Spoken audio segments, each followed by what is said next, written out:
This video is going to be a bit different than the content I usually put out. I wanted to talk about the whole Atlas streaming debacle. I plan to do a blind LP of Persona 5, a game which I've been waiting on for a very long time now, when it was released in North America on April 4th, 2017. Keep in mind, this game came out in Japan on September 15th, 2016.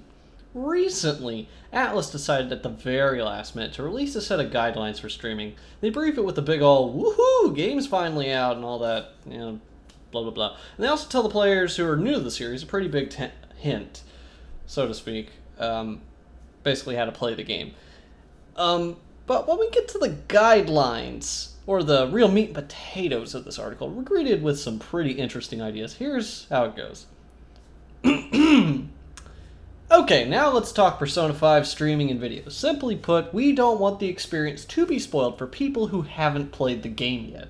Our fans have waited years for the game to come out, and we really want to make sure they can experience it fully as a totally new adventure. Please read our video/streaming guidelines below. Please do not post any specific plot points or story spoilers, and only talk about the game in broad strokes. Good example, the game deals with dark themes right off the bat, with a lecherous teacher and other corrupted individuals. Bad example, players immediately run into trouble with the pervy teacher, spoiler, whose actions go so far as to cause spoiler.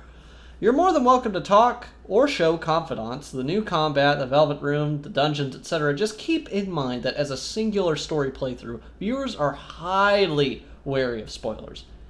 In-game content limit. Please limit video content through the in-game date of 7-7. Video content.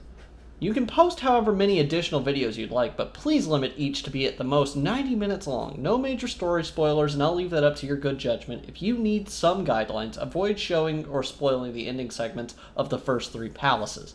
While you can show initial reactions with Yusuke, avoid his awakening scene and the whole deal about the painting.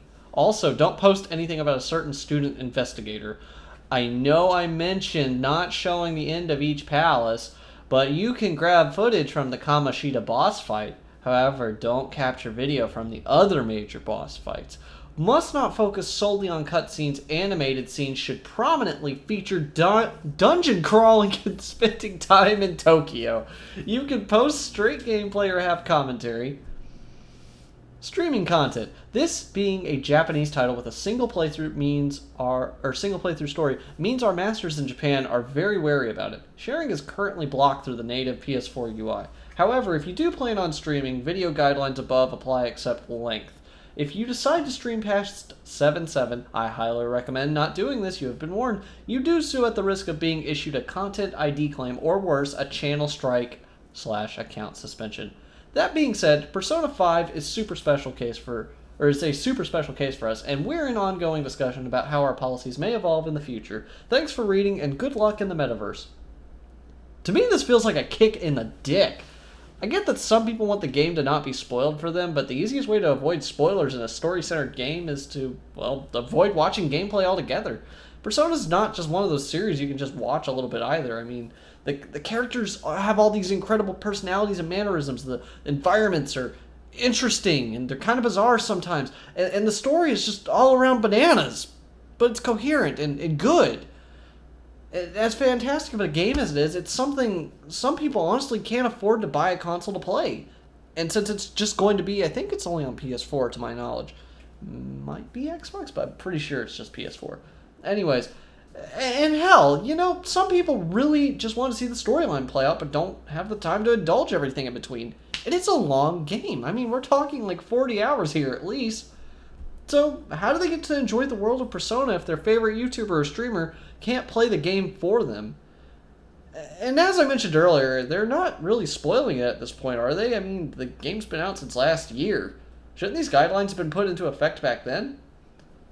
I'll be honest, I'm kind of disheartened that anyone in Atlas of Japan would think these rules were a good idea. I mean, I've seen Nintendo try to... They've actually taken down some of my shit. Some of my older videos now are gone thanks to Nintendo, so... it's only a matter of time. It's only a matter of time. Anyways, I mean, it's like they're taking the same sort of approach that Nintendo is. And it's really obnoxious. It scares me a bit for the future of streaming and Let's Plays and videos and all that. I really just wanted to share my experience through this beautiful world they've crafted, but that seems impossible, so all I can do is hope that in due time such restraints will be lifted.